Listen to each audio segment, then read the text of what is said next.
नमस्कार दोस्तों। हमारा राजस्थान सक्षम राजस्थान के आज के इस लाइव सेशन में मैं इसमें आपका बहुत-बहुत स्वागत करती हूँ। तो आज हमारे साथ कौन जुड़ रहा है? प्रियंका कपूर जी, स्पर्श संस्थान की प्रमुख संस्थापक सदस्य और साथ ही साथ consultant medical and health department government of Rajasthan. Priyanka ji, आपका बहुत-बहुत स्वागत है आज के इस लाइव सेशन में। Thank you so much. Thanks a lot for calling me here. तो सबसे पहले हम चाहेंगे आप खुद अपने बारे में कुछ बताएं हमें। मेरा नाम प्रियंका कपूर है and besides all other introduction मैं अपने आप को इंट्रोड्यूस सबसे पहले एज स्पर्श वॉलंटियर करूंगी because majorly I am going to talk about that program today. So I am a Sparsh volunteer. However, I am working as a consultant in medical and health department presently. और as Sparsh volunteer हम जो है बच्चों के साथ बात करते हैं डिफरेंट स्कूल्स में जाके, और जहाँ भी हमें बच्चे, कभी कभी कच्ची बस्ती में भी हमने सेशंस किए हैं, तो उनके साथ बात करते हैं, सेफ एंड अनसेफ टच पे उनको अवेयर करते हैं. ये हम मेजरली इस कैंपेन में कर रहे हैं. और by qualification I am MBA finance and MA in sociology. And for last 15 years, I'm there in health department, and this campaign has been started for last 1 year.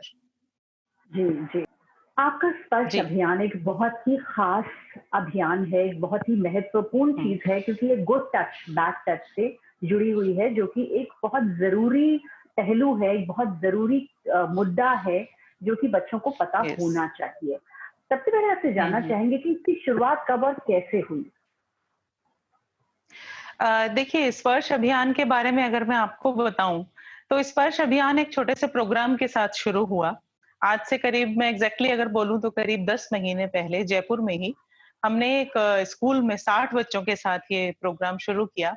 और उसके पहले मतलब हम लोग इसमें, मैं नाम एक और लेना चाहूंगी, मेजरली श्री नवीन जैन हैं, सीनियर IAS ऑफिसर हैं गवर्नमेंट ऑफ राजस्थान में और अभी चेयरमैन एंड MD हैं राजस्थान रोडवेज में. उनका बहुत बड़ा इसमें योगदान रहा. तो हम लोगों ने बैठ के शुरू में बात करना शुरू किया कि आजकल जिस तरह की घटनाएं ये बच्चों के साथ हो रही हैं, देखिए देखते हम सभी लोग हैं, आप भी देखते होंगे और हमारे जो व्यूअर्स हैं वो भी जानते हैं कि आए दिन हम न्यूज़पेपर में, टीवी चैनल्स पे, सोशल मीडिया पे ये सारी चीजें देखते हैं और देख करके बस थोड़ी देर बाद, 5 मिनट बाद उस न्यूज को साइड रख के भूल जाते हैं. तो हमने सोचा कि क्या हमें भी ऐसा ही करना है. तो लगा कि नहीं, कुछ करना चाहिए. तो then we started with a small program. उसमें हमने पहले कंटेंट डिजाइन किया कि किस तरह से इसमें बच्चों से बात की जाए, क्योंकि बच्चों का जो एज ग्रुप था बहुत छोटा था. तो सबसे पहले कंटेंट डिजाइन किया, उनसे बात करना शुरू किया और पहला प्रोग्राम जो था हमारा बहुत अच्छा रहा. और उसके बाद हमारे साथ लोग जुड़ते गए धीरे धीरे. तो ऐसे करके करीब 1 साल हो गया है आज इस स्पर्श प्रोग्राम को, और जयपुर से ही इसकी शुरुआत हुई कुछ थोड़े से कोर मेंबर्स के साथ. जी जी, बहुत ही अच्छी बात है क्योंकि ये एक ऐसा मुद्दा है जिस पर ध्यान जाना जो है वो बहुत ज्यादा जरूरी है. जैसे कि कुछ वक्त में, खासकर मैं कहूँगी पिछले 1 दशक में, देखा गया है कि चाइल्ड अब्यूज की घटनाएं कुछ ज्यादा ही बढ़ गई हैं. तो क्या लगता है आपको, आप इस फील्ड में काम कर रही हैं, कि क्या कारण है इसका? देखिए, इसमें मैं एक चीज कहना चाहूंगी कि हमें ऐसा लगता है कि पिछले 1 दशक में शायद ऐसी कुछ घटनाएं बढ़ गई हैं, लेकिन इसका दूसरा पहलू ये है कि पिछले 1 दशक में शायद ये घटनाएं सामने आना ज्यादा शुरू हो गई हैं. चाइल्ड अब्यूज हमेशा से हमारी सोसाइटी में, हमारे समाज में रहा है. बस ये है कि बच्चे पहले वोकल नहीं थे, या हमारा मीडिया और हमारा जो सारी चीजें हैं वो इतनी एक्टिव नहीं थी जिनकी वजह से ये चीजें सामने आ पाए. तो अब जैसे जैसे ये चीजें सामने आती हैं, न्यूज़पेपर में, मीडिया में हाईलाइट होती हैं, तो हमें लगता है कि ये घटनाएं जो हैं अभी पिछले कुछ दशक से बढ़ी हैं. लेकिन फिर भी मैं ये कहना चाहूंगी कि पिछले कुछ दशक में इन घटनाओं का प्रोमिनेंटली सामने आना, और अगर हम ये मानते हैं कि ये बढ़ना है, तो इसमें बहुत बड़ा योगदान मैं कहूंगी कि हमारा जो एक्सपोजर है सभी लोगों का, मैं कहूंगी बच्चों का ही नहीं, सभी लोगों का, नेट और different type of media, social media, इन सबको एक्सपोजर इतना ज्यादा बढ़ गया है कि और कोई रेगुलेशन नहीं है. मतलब वो क्या चीज उस पे देख रहे हैं, क्या उनको मेंटली अफेक्ट कर रहा है, ये वाली चीजें वो देख के किस दिशा में जा रहे हैं, इस पे कोई रेगुलेशन नहीं है. तो वो जो चीज है उसमें आप जानते हैं कि एक 16-17 साल के एज में बच्चों को इस संबंध में जिज्ञासा रहती है, तो वो उसको देखते हैं। लेकिन धीरे-धीरे अगर उस जिज्ञासा को हम कंट्रोल नहीं करते हैं, तो आगे जाके वो एक आदत बन जाती है और यही आदत आगे जाकर एक साइकोलॉजिकल मैं कहूँगी इलनेस में कन्वर्ट हो जाती है। और फिर इसी तरह के लोग जो है बच्चों के साथ इस तरह की प्रयास करते हैं अनसेफ टच करने की, उनको सेक्सुअली हैरेस करने की या ये अब्यूज करने की। तो ये एक मेजर रीजन मुझे लगता है कि पिछले सालों में हुआ है, जिसकी वजह से ये घटनाएं आए दिन हमें बड़ी संख्या में देखने को मिल रही हैं। जी, जी, आप सही कह रही हैं कि कहीं न कहीं एक्सपोज़र जो है वो बहुत बड़ी वजह है हुँ, ऐसी घटनाएँ होने की। प्रियंका जी, हुँ, ऐसा देखा गया है कि जो शिक्षित माँ-बाप हैं, बल्कि शिक्षित ही क्यों अशिक्षित वर्ग में भी देखा गया है कि माता-पिता दोनों काम करने के लिए चले जाते हैं और बच्चे पीछे से अकेले होते हैं। ऐसे में उनकी स्वयं की सुरक्षा के लिए उन्हें शिक्षित किस प्रकार किया जाए? देखिए, ये एक बहुत ही इम्पोर्टेंट क्वेश्चन आपने पूछा है, क्योंकि आजकल के एरा में जहाँ पेरेंट्स दोनों वर्किंग हैं और यंग पेरेंट्स हैं सभी वर्किंग हैं और बच्चों को वो या तो घर पे छोड़ के जाते हैं या क्रेच में छोड़ के जाते हैं, मेड के पास छोड़ के जाते हैं, तो बच्चे नॉर्मली अकेले रहते हैं। और दूसरा एक बहुत बड़ा इश्यू है कि पेरेंट्स को बच्चों के साथ समय बहुत कम मिल पाता है। तो जो थोड़ा बहुत समय मिलता है, वो शायद एक जो हमारी कोर एक्टिविटीज होती हैं उसी में निकल जाता है कि स्कूल का होमवर्क कराना है या बच्चों को खाना खिलाने कहीं ले जाना है। लेकिन ये जो एक बहुत सेंसिटिव इश्यू है, इस पर मुझे नहीं लगता उन्हें बहुत ज़्यादा टाइम मिल पाता होगा। तो इसलिए हमने स्पर्श में भी ये चीज़ की कि पहले हमने जो है बच्चों को छोटे प्रोग्राम में टारगेट किया और फिर हमने इस चीज़ को स्कूल्स में स्प्रेड किया। क्योंकि स्कूल में बच्चे आते ज़रूर हैं और स्कूल में जो भी प्रोग्राम होता है उसको सुनते ज़रूर हैं। तो उस समय बच्चों को ये एजुकेट करना बहुत ज़रूरी है कि सेफ और अनसेफ टच क्या होता है, इसमें डिफरेंस क्या है। और हम तो यहाँ तक एजुकेट करते हैं कि आपकी बॉडी के कौन से पार्ट्स हैं जिनको कोई और टच नहीं कर सकता, जो आपके प्राइवेट पार्ट्स हैं। और इसके बाद सबसे बड़ा जो है चीज़ इस प्रोग्राम की वो है कि बच्चों को एम्पावर किया जाए कि वो आवाज़ उठा सकें। उन्हें ये पता हो कि हमें इसके खिलाफ हम बोल सकते हैं, हम कैसे बोल सकते हैं और कौन लोग हैं या क्या कोई हेल्पलाइन है, किसी को क्या हम कह सकते हैं। ये सारी चीज़ों को लेकर के एम्पावर करना बहुत ज़रूरी है और उस परिप्रेक्ष्य में और भी ज़्यादा ज़रूरी है जब पेरेंट्स के साथ उन्हें समय कम मिल पाता है और हम जानते हैं कि पेरेंट्स इस संबंध में या तो उन्हें टाइम ज़्यादा दे नहीं पाते और एक और बड़ा मुद्दा इसमें होता है कि पेरेंट्स कई बार बच्चों से इस क्योंकि ये बहुत ही सेंसिटिव इश्यू है, इस पे बात करने में हिचकते हैं। उन्हें नहीं समझ में आता कि इस बात को एक 3 या साढ़े 3 साल के बच्चे को या 5-6 साल के बच्चे को किस तरह से समझाया जाए कि बच्चे को समझ भी आ जाए, उसको पता भी चल जाए मुझे क्या करना है और वो डरे भी नहीं। उसे ये नहीं लगे कि मुझे कोई डरने वाली चीज़ बता दी। तो जब उन्हें ये कम्फर्ट लेवल एक बच्चे के साथ अगर एस्टेब्लिश नहीं हो पाता है, तो पेरेंट्स बच्चे से बात नहीं कर पाते हैं, तो हमारा प्रोग्राम उनको ये सपोर्ट एक तरह से करता है कि बच्चा इस बारे में जान भी जाए और वो एम्पावर हो जाए।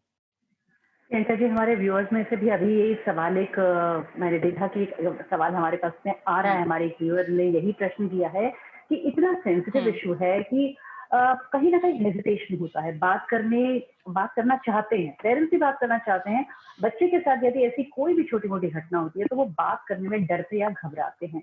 तो ऐसे में क्या हुँ, किया हुँ। जाए? किस तरह से बच्चों को या पेरेंट्स को तैयार किया जाए? इसके बारे में कुछ थोड़ा हम आपसे जानना चाहेंगे। हाँ जी, बिल्कुल। देखिए क्या है, बच्चा जो होता है आपके सामने, आप भी समझते हैं, आप भी अगर पेरेंट्स होंगे या जो भी पेरेंट्स इस बात को सुन रहे हैं, बच्चे के साथ बात करने के लिए सबसे पहले आपको बच्चे के लेवल पे आना पड़ता है। उसके साथ एक बार बच्चा बनना पड़ता है।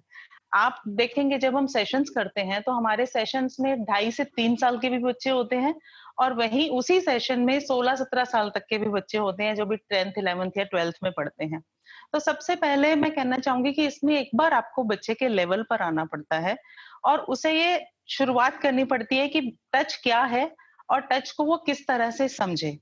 तो हम लोग क्या करते हैं इसमें बच्चों को छोटे-छोटे एग्ज़ाम्पल्स देते हैं। पहले उन्हें समझाते हैं कि देखिए कभी आपने तितली को पकड़ने की कोशिश की है, तितली को पकड़ोगे तो वो उड़ जाएगी या आप किसी डॉगी को छेड़ोगे तो वो भौंकेगा, ज़्यादा तंग करोगे तो वो आपको काट लेगा। तो उसको ये अंडरस्टैंडिंग है कि मुझे कोई छेड़ रहा है, मैं इससे अनसेफ हूँ।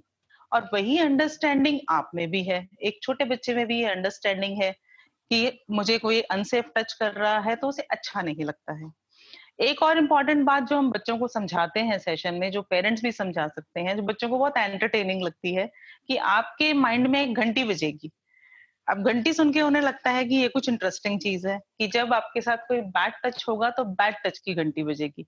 जैसे कि फॉर एग्जांपल अगर आप करेला खाते हो तो बच्चों को अच्छा नहीं लगता, लेकिन बच्चों से हम पूछते हैं कि आपको चॉकलेट अच्छी लगती है, तो बच्चे बड़े हैप्पी होके कहते हैं हाँ जी हमें चॉकलेट तो अच्छी लगती है।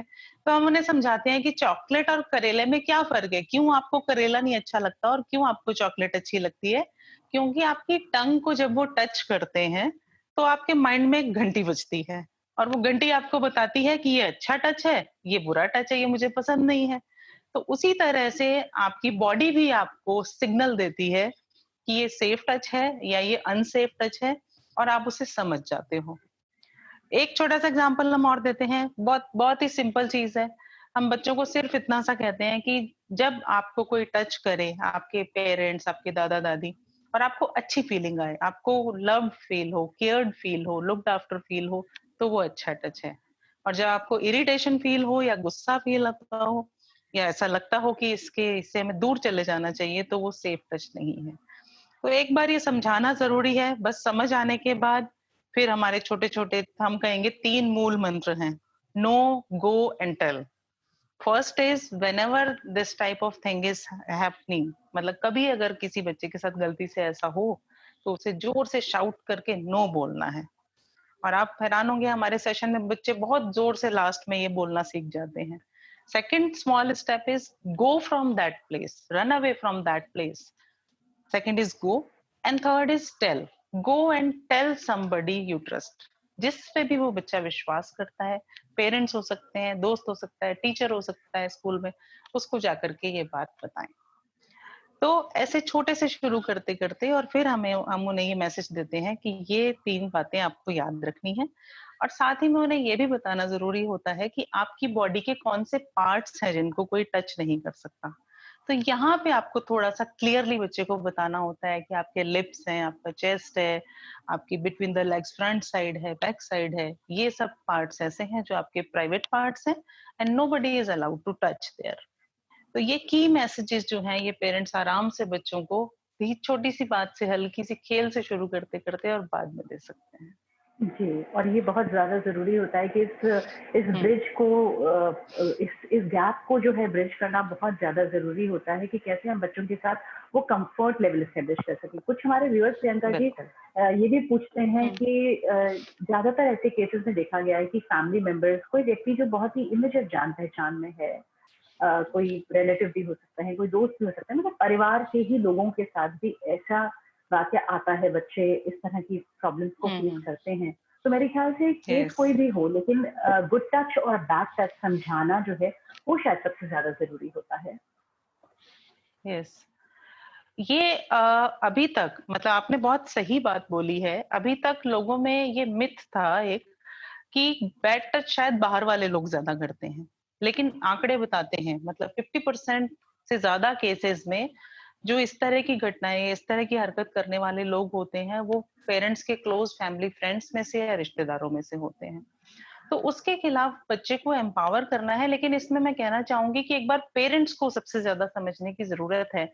क्योंकि जैसे मैंने पिछले वाले क्वेश्चन के आंसर में आपको बताया कि बच्चे को आपने सिखा दिया कि आपको ऐसे रिएक्ट करना है, और फाइनली आप आके आपको अपने पेरेंट्स को या किसी को भी बताना है। लेकिन जब भी बच्चा आपसे इस बारे में बात करे, आपको लगे कि आपके किसी क्लोज़ फैमिली फ्रेंड के बारे में वो बोल रहा है, तो प्लीज़ उसे ट्रस्ट करें।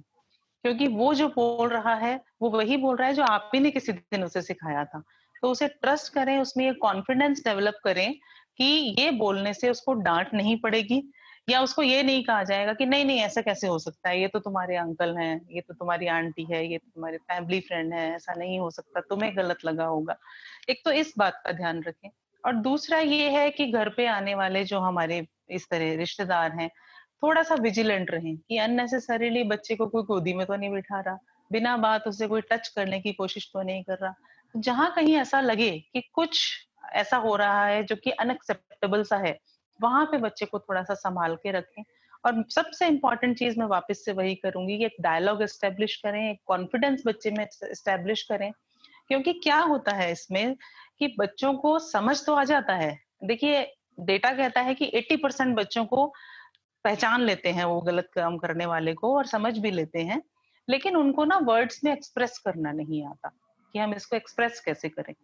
तो ये हमें उन्हें सिखाना है कि आप हम यहाँ पे हैं, हम आपकी बात सुनने के लिए हैं and we will always trust you. चाहे वो किसी क्लोज फैमिली फ्रेंड के बारे में ही क्यों ना बात कर रहे हो। जी। हमारे फॉलोअर्स प्रियंका जी आपके इस स्पर्श अभियान के इस प्रोग्राम के कुछ यादगार पलों के बारे में जानना चाहेंगे, तो कुछ आप बताएंगे हमें कि कुछ ऐसे पल जो आप शेयर करना चाहेंगी? हाँ जी, बिल्कुल। एक्चुअली मैं आपके व्यूअर्स को और आपको भी ये बताना चाहूँगी कि स्पर्श अभियान जो है पूरी तरह से ज़ीरो फंडिंग अभियान है। इसमें हम 3-4 लोगों से शुरुआत करके हम 300 वॉलंटियर्स हमने क्रिएट किए। हमारा पहला सेशन 60 बच्चों के साथ हुआ था और आज हम राजस्थान के करीब 25 जिलों में 6 लाख बच्चों को ये दे चुके हैं इस बारे में उनको जानकारी अच्छे से। इसमें मैं आपको बताना चाहूँगी कि जिन स्कूल्स में, क्योंकि हम हर तरह के स्कूल्स में ये प्रोग्राम करते हैं, बड़े स्कूल्स में भी करते हैं, बड़े-बड़े ऑडिटोरियम्स में भी करते हैं और कई स्कूल में पेड़ के नीचे दरी पे बैठ के भी गवर्नमेंट स्कूल्स में करते हैं। तो वहाँ हम साथ में अपने प्रोजेक्टर कैरी करते हैं, बच्चों को प्रेज़ेंटेशन दिखाना है या मूवी दिखाना है। तो एक वाकया हमारे साथ 12 में हुआ, जहाँ पर जो है प्रोजेक्टर के साथ हम एलसीडी स्क्रीन लगाने की कोशिश कर रहे थे और कहीं व्हाइट चद्दर नहीं मिल रही थी। तो सडनली मुझे ध्यान आया कि मैंने व्हाइट दुपट्टा कैरी किया हुआ है, तो तुरंत व्हाइट दुपट्टा निकाल के लगाया और हमारी एलसीडी स्क्रीन जो है रेडी हो गई और हमने बच्चों को प्रेज़ेंटेशन और मूवी वहाँ पे दिखा दी। तो इस तरह के कहते हैं ना, बहुत वेयर सारे देयर इज वाक़ये विल हैं। देयर इज वे, कि जहाँ इच्छा शक्ति अच्छी हो वहाँ रास्ते तो अपने आप ही निकल आते हैं। जी, बहुत ही अच्छा हाँ, लगा प्रियंका बिल्कुल। जी आपसे बात करके। और अब जाते-जाते चाहेंगे आपसे कि इस इनिशिएटिव जो है हमारा राजस्थान सक्षम राजस्थान, इसके द्वारा आप जनता को क्या संदेश देना चाहेंगे? देखिए, आपके सब हमारा राजस्थान सक्षम राजस्थान पोर्टल के माध्यम से मैं जनता को ये संदेश देना चाहूँगी कि अगर आपका लक्ष्य जो है अच्छा है, आपकी विल पावर स्ट्रॉन्ग है, तो कभी भी किसी बड़े लक्ष्य को अचीव करने में या किसी अच्छी बात को अचीव करने में बहुत ज़्यादा पैसे की ज़रूरत नहीं होती। हमने भी जब इस प्रोग्राम को शुरू किया, छोटे से स्केल से शुरू किया, लेकिन फिर हमने ये सोचा कि इसे ज़्यादा लोगों तक कैसे पहुँचाएँ? तो हमने डिस्ट्रिक्ट्स में अपने वॉलंटियर्स क्रिएट किए, स्कूल्स से अप्रोच करना शुरू किया और फाइनली जो है इतने सारे बच्चों के बीच में हम लोग पहुँचे। तो यही मैं कहना चाहूँगी कि आप जो है अगर पेरेंट हैं इसमें, तो बच्चों में कॉन्फिडेंस एस्टेब्लिश कीजिए, उनको विश्वास कीजिए, उनमें ये ट्रस्ट स्थापित कीजिए कि आप हमेशा उनके साथ हैं। और अगर आप वॉलंटियर बनना चाहते हैं इस प्रोग्राम में, तो उसके लिए भी आप वेलकम हैं। हमारे प्रोग्राम में एज़ अ वॉलंटियर जुड़ने के लिए किसी भी क्वालिफ़िकेशन या किसी भी तरह की मनी की आवश्यकता नहीं है। ज़रूरत है तो कुछ अच्छे विचारों की और काम करने की मंशा की। बिल्कुल, बिल्कुल। जी। तो प्रियंका जी बहुत ही अच्छा लगा आपसे जुड़ के, और हमें उम्मीद है कि हमारे फॉलोअर्स को भी आज का ये लाइव सेशन बहुत अच्छा लगा होगा, क्योंकि जिस काम को करने में आपकी इंटेंशंस, आपकी नीयत अच्छी होती है, आपका उद्देश्य अच्छा होता है, वो काम बहुत ही ज़्यादा अच्छे तरीके से होता है। हमारी बेस्ट विशेज़, हमारी शुभकामनाएँ आपके साथ हैं कि आप इसी तरह से आगे बढ़ती रहें और अपने इस मिशन को लेकर आप बहुत ऊँचाइयों तक पहुँचे। आपका बहुत-बहुत धन्यवाद। हमारा राजस्थान सक्षम राजस्थान को भी मैं मेरी तरफ से और हमारी पूरी स्पर्श टीम की तरफ से बहुत धन्यवाद देना चाहती हूँ और हम सब की तरफ से आप सभी को मेरी तरफ से नमस्ते।